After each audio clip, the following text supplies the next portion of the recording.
우리 계속해서 우리 이사야서 9장 18절부터 10장 4절까지 말씀입니다.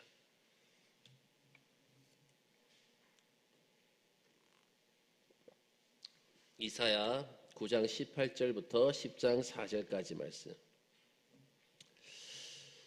우리 9장 18절부터 21절까지 우리 한 절씩 우리 서로 교독하도록 하겠습니다. 대저 악행은 불타오는 것과 같으니 꽃찔레와 가시를 삼키며 빽빽한 수풀을 살라 연기가 위로 올라가게 함과 같은 것이라. 만군의 여호와의 진노로 말미암아 이 땅이 불타리니 백성은 불의 섭과 같이 살지라. 사람이 자기 형체를 아끼지 아니하며 오른쪽으로 움킬지라도 줄이고 왼쪽으로 먹을지라도 배부르지 못하여 각각 자기 팔의 고기를 먹을 것이며 므낫세는 에브라임은 므낫세를 먹을 것이요 또 그들이 합하여 유다를 치리라. 그럴지라도 여호와의 진노가 돌아서지 아니하며 그의 손이 여전히 퍼져 있으리라. 아멘. 오늘 본문의 말씀은 이 하나님께서 이 북이스라엘이죠. 이 북이스라엘을 그 이스라엘 왕국의 멸망에 대해서 지금 성경적 평가를 내리시는 말씀이 오늘 본문의 말씀입니다. 즉 왜 이스라엘 백성들이 하나님의 백성 그 하나님의 택한 백성임에도 불구하고 망할 수밖에 없었느냐? 하나님께 택한 백성인데 왜 북이스라엘이 망할 수밖에 없었느냐에 대한 성경적 답변이 오늘 기록되어져 있습니다. 이스라엘 왕국이요 하나님의 백성이지만 그 망하게 된 이유가 있어요. 그 망하게 된 이유가 어디에 있습니까? 하나님께서는 이스라엘 백성들의 악행을 아주 작은 불장난으로 오늘 본문에서 비유를 하고 계십니다. 자, 우리 18절 말씀 다시 한번 읽도록 하겠습니다. 9장 18절입니다. 시작. 대저 악행은 불타오는 것 같으니 곧 찔레와 가시를 삼키며 빽빽한 수풀을 살라 연기가 위로 올라가게 함과 같은 것이라. 아멘. 이 가시덤불이라는 것 18절 말씀에 찔레와 가시를 삼키며 말씀하고 있는데 이 가시덤불이라는 것은요 별로 가치가 없는 거예요. 가치가 없습니다. 이것을 태운다고 해가지고 아까울 것이 전혀 없습니다. 하지만 조심해야 할 것이 있어요. 뭐냐면 이 가치가 없는 그 가시덤불을 태우려다가 불이 잘못 퍼지면 어떻게 됐습니까?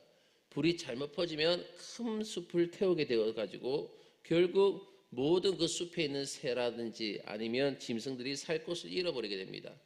그리고 그 모든 것들은 다른 곳으로 피난 갈 수밖에 없다는 것이죠. 방금 읽은 본문에서 연기가 위로 올라간다라는 것은요 이미 작은 불이 큰 불이나 들불이 되었다는 거예요. 큰 불이나 들불이 되어가지고 온 산이나 지금 들판을 다 태운다라고 말씀하고 있는 것입니다. 그런데 성경은요 이 대화재의 불씨가 다른 것이 아니란 거예요. 이 불씨가 다른 것이 아니라 바로 이스라엘의 악행이다라고 말하고 있는 것입니다. 북이스라엘의 악행이다. 자, 우리 19절 말씀 봅시다. 19절입니다. 다 같이 읽겠습니다. 시작. 만군의 여호와의 진노로 말미암아 이 땅이 불타리니 백성은 불의 섭과 같을 것이라. 사람이 자기 형체를 아끼지 아니하며. 자, 지중해성 기후에 보면요. 그 지중해성 기후에서 자란 나무들이 있어요. 그 나무들 가운데에 보면 아주 그 나무의 특징은 기름이 많다는 것입니다. 그 나무에 기름이 많다는 것. 뭐 올리브라든지 아니면 유칼립투스 같은 그런 식물은요. 나무 자체에 기름이 아주 많아요. 그 기름이 아주 많기 때문에 불이 붙으면 어떻게 되겠습니까? 순식간에 다 타버리는 것입니다. 본문에서 섭이라고 표현하고 있죠. 섭. 이 섭나무로 번역된 말은요. 기름나무라고 번역해야지 더 맞는 단어입니다. 기름나무. 자,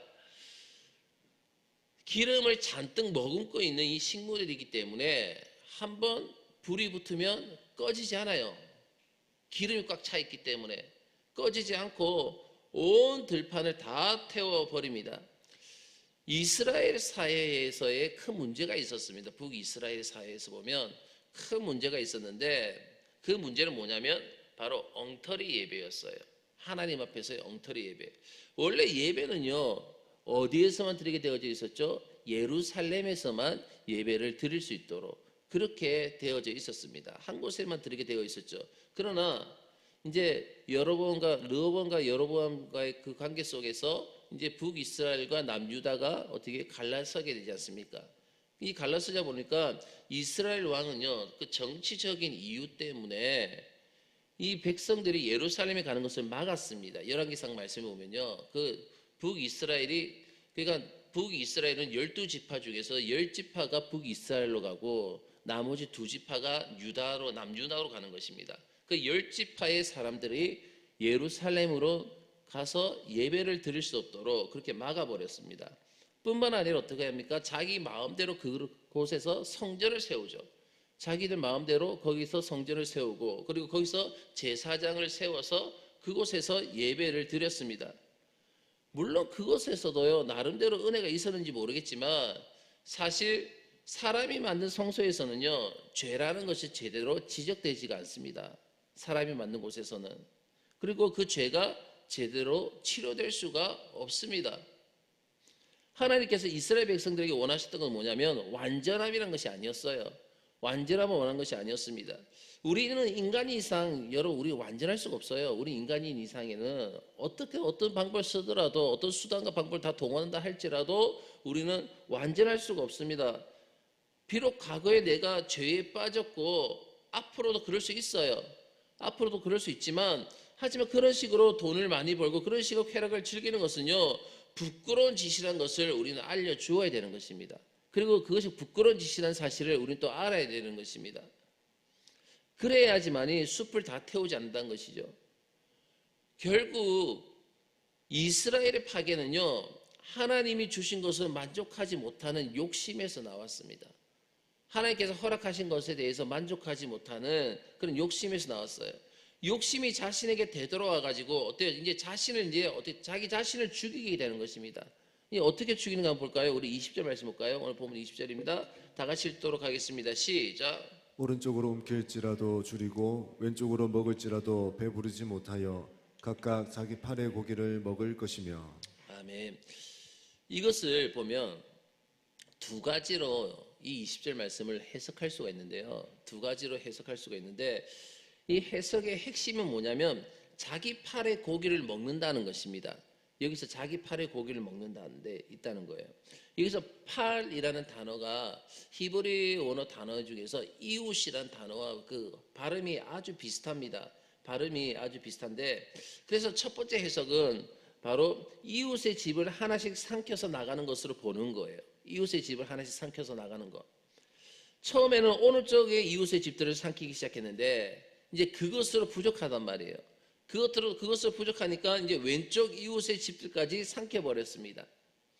그리고 두 번째 해석은 뭐냐면, 이거는 좀 완전히 좀 굶주린 그 식인종 같은 그런 것을 연상하게 하는 것인데, 처음에는 너무나 배가 고파가지고 오른쪽에 있는 형제를 잡아먹었습니다. 그래도 배가 고파서 이번에는 또 왼쪽에 있는 형제를 먹었습니다. 그러나 나중에는 결국 자기 팔뚝을 뜯어 먹었다는 거예요. 다시 말해서 뭐냐면 이 두 가지 해석을 우리가 살펴보면 확인할 수 있는 것은 뭐냐면 딱 하나입니다. 그게 뭐냐면 바로 결국은 이스라엘 백성들이 자기 스스로를 망치고 죽였다는 거예요. 북이스라엘 그들이 자기 스스로가 자기들을 망치고 죽였다는 것. 여러분 부메랑 아시죠? 부메랑. 어릴 때에 저 부메랑을 가지고 놀았던 기억이 있는데, 이 부메랑의 효과라는 것에 대해서 여러분 많이 들어보셨을 거예요. 이 부메랑이라는 것은요, 원래는 호주 원주민들이 쓰는 무기였어요. 사냥하는 무기. 그것이 바로 그 부메랑이었는데, 그것을 던지면 어떻습니까? 던진 사람에게 다시 부메랑이 돌아오게 되어져 있는 것입니다. 이스라엘 백성들이 행한 이 악행은요, 결국 자기들 자신에게 돌아오더라는 거예요. 자기들 자신에게. 여러분 하나님의 원리가 여러분 무엇입니까? 다른 사람을 살게 하면 자기 자신도 살게 된다는 것입니다. 다른 사람을 살게 되면 나도 살게 되는 거예요. 그래서 죽으면 살고 살려고 하면 죽는다 그렇게 말씀을 하셨어요. 다른 사람을 윤택하게 하면 그 사람이 다시 나를 도와줍니다. 그렇지만 욕심에 눈이 멀어가지고 나만 살고 다른 사람은 죽이러 가면요, 내가 어려움에 처했을 때에 나를 도와줄 사람이 없게 되어가지고 자신도 망하게 되는 거예요. 우리 계속해서 우리 21절 말씀 볼까요? 21절 다 같이 읽도록 하겠습니다. 시작. 므낫세는 에브라임은 므낫세를 먹을 것이요 또 그들이 합하여 유다를 치리라.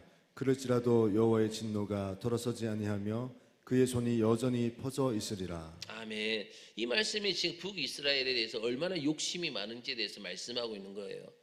므낫세와 에브라임 지파, 므낫세 지파, 에브라임 지파는 어디서 나왔습니까? 바로 요셉 지파입니다. 요셉 지파.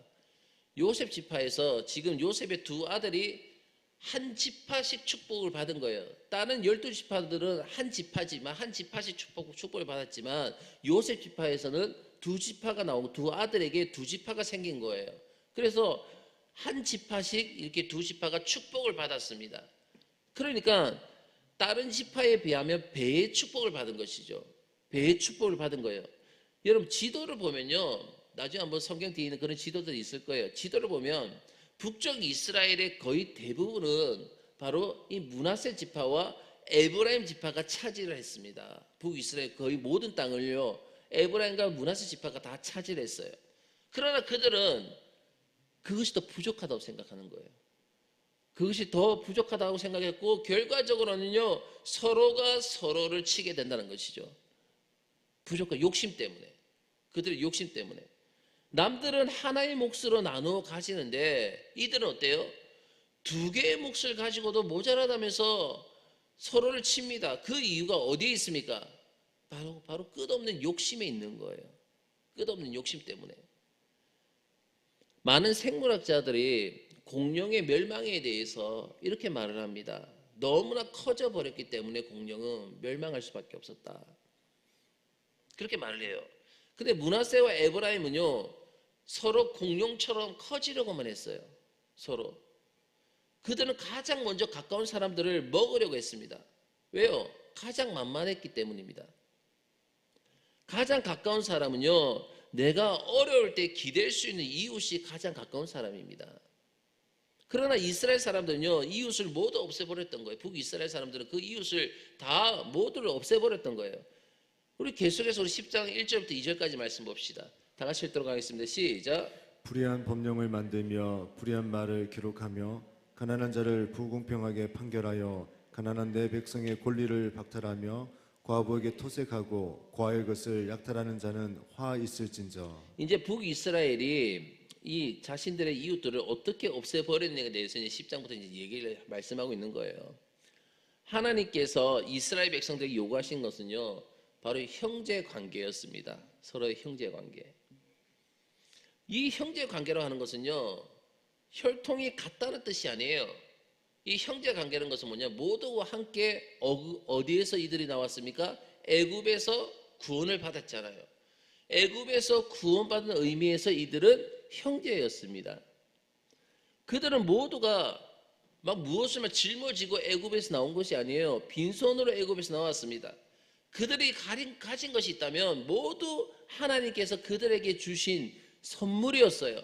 원래 자기들 것이 아니라 하나님께서 그들에게 아무것도 없는 그들에게 주신 선물이었습니다. 그렇다면 서로에 대해서 어떻게 해야 됩니까? 서로에 대하여서 불쌍히 여기는 마음을 가져 봄직도 합니다. 그런 마음이 있을 수도 있어요. 있어 봄직도 해요. 그러나 그들은 모든 것을 어떻게 했냐면 법적으로 해결했습니다. 모든 것을. 방금 읽은 본문의 말씀에 보면 불의한 법령을 만들며 불의한 말을 기록한다라고 했지만 이스라엘의 모든 법이 틀렸다고 생각하지는 않습니다. 아마도 다른 나라 사람들은 다 그렇게 했을 거예요. 그러나 하나님께서는 형제를 가지고 살기를 바라셨습니다. 이들이 형제를 가지고 살기를 원하셨던 거예요. 그럼 어떻게 형제 사이에서 돈을 갚지 못한다고 해가지고 일부러 갚는 거 갚지 못하는 것도 아니에요. 없어가지고 가난해서 갚을 능력이 없어서 갚지 못한다고 해가지고 어떻게 노예로 팔 수가 있습니까? 이들을, 형제를. 그런 일이 막 벌어지는 거예요. 어떻게 그들을 어떻게 노예로 팔 수가 있습니까? 오히려 형제 사이에는요, 어려울 때 도움이 된 것으로 만족해야죠. 그러나 이스라엘 사람들은요, 모든 것을 법적으로 해버렸습니다. 여기서 보면 또 불의한 말이라고 말씀하고 있습니다. 불의한 말은 법적으로는 정당할지 몰라도 하나님의 법에는 옳지 않다는 거예요. 하나님의 법에는 옳지 않다는 거. 하나님 앞에서 은혜를 받을 수 있는 근거가 여러분 무엇입니까? 바로 다른 사람을 불쌍히 여기는 것입니다. 다른 사람을 불쌍히 긍휼하게 여기는 것. 남들이 어려울 때에 불쌍히 여긴 적이 있는 사람은요, 하나님 앞에서도 불쌍히 여김을 받을 수가 있는 거예요. 그런데 다른 사람이 불쌍히 여겨가지고 도와달라고 했을 때에 귀를 닫아버리고 외면해 버리면요, 하나님께서 심판대 앞에서 울부짖는 내 소리에 귀를 닫으십니다. 그 귀를 닫으시고 나의 어려운 처지를 외면하실 것입니다. 따라서 신앙이라고 하는 것은요, 어려움에 처한 다른 사람을 불쌍히 여긴 것이라고도 말할 수가 있는 거예요. 자, 우리 계속해서 10장 3절부터 4절까지 말씀 봅시다. 다 같이 읽도록 하겠습니다. 시작. 벌하시는 날과 멀리서 오는 환난 때에 너희가 어떻게 하려느냐? 누구에게로 도망하여 도움을 구하겠으며 너희의 용화를 어느 곳에 두르느냐? 포로된 자 아래에 굽으리며 죽임을 당한 자 아래에 엎드러질 따름이니라. 그럴지라도 여호와의 진노가 돌아서지 아니하며 그의 손이 여전히 펴져 있으리라. 아멘. 지금 이스라엘 백성들에게 지금 환난의 날이 다가오고 있습니다. 환난의 날이 다가오고 있는데 어려움이 닥치면 피할 데가 있어야 할 거 아닙니까? 그렇잖아요. 어려움이 오면 피할 데가 있어야 되지 않겠습니까? 그러나 그들은 이제 도저히 피할 곳이 없었어요. 그들이 아무도 불쌍히 여기지 않았기 때문에, 그들이 자신의 욕심들 때문에 아무도 불쌍히 여기지 않았기 때문이죠. 하나님께서도 그들을 불쌍히 여기실 이유가 또 없었기 때문입니다. 환난 날에는 하나님의 도우심을 받으려면요, 다른 사람을 불쌍히 여긴 것이 있어야 됩니다. 어려울 때에 나를 위하여 기도해 줄 수 있는 사람이 많아야 되는 거예요. 내가 어려울 때에 나를 위해서 기도해 줄 사람이 많이 있어야 된다니까요. 하나님께서 그들의 기도를 들으시고 나의 어려움을 돌아봐 보실 것입니다. 그러나 이스라엘 사람들은요, 가난한 사람들을 다 어떻게 했습니까? 같은 형제임에도 불구하고 다 노예로 팔아버렸습니다. 다 노예로 팔아버렸기 때문에 어려웠을 때에 그들을 위해서 하나님 앞에서 기도해 줄 수 있는 사람이 없었습니다. 하나님께서는 고아나 가부의 기도를 어떻게 해요? 즐겨 들으십니다. 특히 뭐냐면 어려운 가운데 있는 성도들이 하나님, 정말 저는 이 사람의 도움으로 이 어려움에서 벗어나게 되었습니다. 하나님께서 이 사람을 축복해 주십시오라는 그런 기도를 아주 좋아하신다는 거예요. 사랑하는 여러분, 지금 우리는요, 나를 인하여서 하나님께 감사 기도하는 사람들이 얼마나 있습니까? 나로 인하여서 하나님께 감사 기도를 하고 있는 사람들이 여러분 얼마나 있습니까? 하나님께서는요, 그 사람들의 기도를 통하여서 나를 위험에서 지키시기도 하고 어려운 가운데서도 구출하시기도 하시는 거예요. 결국 이스라엘의 악행은요, 자기의 살을 깎아먹기로 나타나기 시작했습니다. 자신의 살을 깎아먹는 것. 내가 강하게 나가니까 다른 사람도 다 강하게 나가는 것입니다. 내가 급하면요, 다른 사람도 급하게 되는 것입니다. 하나님께서는 이스라엘 백성들에게 요구하신 것, 하나님께서는 북이스라엘 백성들에게 요구하신 것은요, 가난한 자를 모두 부자로 만들라는 것이 아니었습니다. 모든 사람의 재산을 빼앗아서 공평하게 나눠주라는 것도 아니었습니다. 바로 부자와 가난한 자가 공존할 수 있게 하라는 것이었어요. 부자와 가난한 자가 공존할 수 있도록 하는 것. 가난한 것이 수치가 되지 않게 하고 가난하기 때문에 불이익을 당하지 않도록 하는 것입니다. 결국 이스라엘이 망하게 되는 원인이 여러분 어디에 있습니까? 바로 그들의 교만에 있는 거예요. 그들의 교만. 그들은요, 사람과의 관계가 전부라고 생각했어요. 사람과의 관계가 전부라고 생각했지만 실제로는 더 중요한 것은 무엇이었습니까? 하나님과의 관계였습니다. 사람과의 관계가 아니라 하나님과의 관계가 더 중요한 것이었습니다. 그들에게 사람들과의 관계에서 손해를 보지 않고 욕심을 채우는 것이 그냥 불장난이었다면, 그것 때문에 하나님을 적으로 만든 것은요, 모든 것을 다 날려버리는 그런 대화재였던 거예요. 그들은 항상 하나님과의 관계를 인식했어야 했습니다. 우리도 마찬가지죠. 사람의 관계 이전에 먼저 하나님과 나와의 관계를 먼저 우리는 인식을 해야 되는 것입니다. 하나님 앞에서 늘 부족함을 인식하고 하나님께서 그들을 싫어하시지 않도록 늘 다른 사람에게 긍휼을 베풀면서 살아가야 되는 거예요. 그 때문에 어려울 때에 도움을 받지 못했고 결국 영구적으로 멸망하고 말았습니다. 여러분, 우리 사회를 보십시오. 지금 우리 사회, 나는 나, 당신은 당신, 그렇지 않습니까? 나는 나, 당신은 당신. 아주 개인주의가 아주 팽배하게 있습니다. 교회 안에서도 마찬가지예요. 그러나 하나님께서는 결코 우리는 남일 수가 없다는 것입니다. 우리는 남일 수가 없으며 다른 형제나 자매와의 바른 관계가 나의 생명에 절대적으로 중요하다라고 말씀하십니다. 어차피 여러분 보십시오. 우리가 가진 모든 것은요, 누구의 것입니까? 하나님의 것입니다. 하나님의 것이고 나의 것이 아닙니다. 이것으로 다른 사람에게 긍휼을 베풀라는 것입니다. 이것이 바로 환난 날에 하나님께 피할 수 있는 유일한 길이라는 것입니다. 하나님께서 나에게 주신 은혜대로 힘들고 어려운 자가 있다면 그들에게 또한 손을 내밀며 긍휼을 베풀며 도와줄 수 있는 저와 여러분 되시길 주의 이름으로 축원합니다. 그리고 그들은 이렇게 고백하게 될 것입니다. 하나님 앞에서 나의 기도가 응답이 되었고 하나님 저 사람을 통해서 내가 도움을 받았습니다. 하나님 저 사람을 축복하여 주옵소서. 그런 사람들이 많이 생겨날 때에 그들이 그런 기도를 하는 사람이 많이 생겨날 때에 그 기도를 하나님께 듣기를 기뻐하시고 그 사람의 기도대로 나의 삶에서 놀라운 은혜와 축복으로 나타나는 줄 믿으시길 바라겠습니다. 주님의 사랑, 하나님의 사랑을 우리가 삶으로서 행동으로서 실천할 수 있는 저와 여러분 되시기를 간절히 부탁드리겠습니다. 다 같이 기도드리겠습니다.